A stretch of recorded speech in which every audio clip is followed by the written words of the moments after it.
Here's why embryo similarities are not evidence of evolution.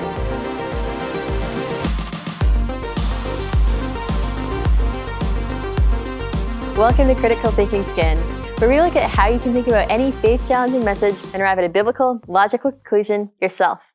I'm Patricia Engler, and today let's continue with part 2 of 2 videos looking at whether similarities in embryos are evidence of evolution. We're at check number 6 of critical thinking, check for interpretations. As I mentioned last time, my textbook listed several similarities in tetrapod vertebrates, or creatures with forelimbs and a backbone, including a supportive tissue rod called a notochord, body segments, limb buds which become arms and legs, and pharyngeal clefts, which are tissue folds misleadingly called gill slits. And the book said that those similarities, also called homologies, are evidence for evolution. So question number 1 of separating facts from interpretations is to ask, what's the observational science? In this case, the observational science is that vertebrate embryos share these similar features. That's pretty straightforward. The next question then is, what's the historical science? What story is being drawn about the past here? Here, the textbook is interpreting these embryo similarities as evidence that vertebrates share a common ancestor based on evolutionary assumptions. What are some of those assumptions? Well, one is that natural processes can change one kind of living organism into another, and another is that Earth is old enough to allow time for that to happen. As you can see from the linked resources, these assumptions have some serious scientific problems.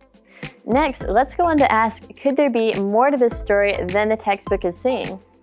Remember, because of the book's worldview starting point, we're only reading the most evolutionary interpretation possible for certain facts from observational science. So let's check if there are some other facts which shed more light on the situation. For example, remember in the last video I mentioned that researchers can reach different evolutionary conclusions depending on how they define embryos' similarities. If you define similarity as looking the same, you might conclude that newts, lizards, and humans are related because, as my textbook said, their embryos have similar looking limb buds and body segments. On the other hand, if you define similarity as developing the same way, your explanation runs into trouble because the forelimbs of newts, frogs, and humans develop from different body segments. If you define similar structures as encoded by similar genes, you also run into trouble because different sets of genes can control the development of supposedly related structures, like body segments in fruit flies versus grasshoppers. Because similar-looking structures so often develop through different pathways, or from different embryonic cells, one influential researcher suggested that embryological origins are irrelevant for the developmental basis of homology. And he proposed that networks of genes regulating development are more helpful for defining which similarities supposedly show evidence for a shared evolutionary ancestor. In 2019, however, other researchers argued that not even these gene networks are especially helpful for defining homology, because, among other issues, very similar networks can produce very similar-looking structures, or very different networks, rather, can produce very similar-looking structures. So clearly then, identifying evolutionary similarities in embryos is not as clear-cut as it may come across in a textbook. So what's another interpretation for similarities in embryos? Biblically, it makes sense that we'd see some similar design features in creatures engineered by the same designer, especially if those features serve similar functions, like limb movement, or have similar design constraints. That's how we can conclude check 6, check the interpretations. For check 7, check the logic, we might notice the circular reasoning behind arguments that similarities among embryos or adult organisms show common evolutionary ancestry. The whole reason these organisms are assumed to have a common ancestor is because they share similarities. So homology arguments assume that different creatures have a common ancestor because they're similar, in order to argue that these creatures are similar because they have a common ancestor. This circularity is why some evolutionists propose ditching prior evolutionary assumptions when identifying similarities altogether. Researchers with an evolutionary worldview, of course, will go on to interpret those similarities through an evolutionary lens.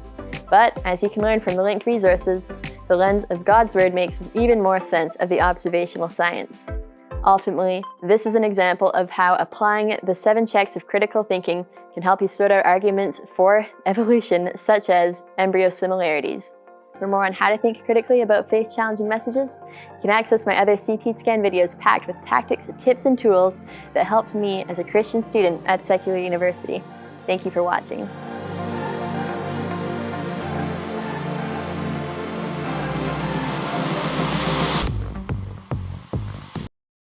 Hey, it's Patricia.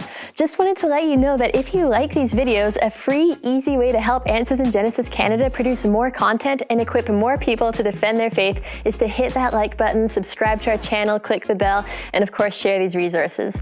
I know you might hear that kind of thing a lot, but the reason these actions are so important is they inform social media algorithms to help these videos reach more people who can benefit from them.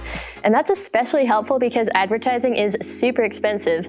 But this way, even media platforms which are often unfriendly towards biblical content become tools to promote gospel outreach for free. And if you're on board to share this message of biblical authority and want to give, you can also make a one-time donation or become a monthly supporter by clicking the link below. Thank you so much.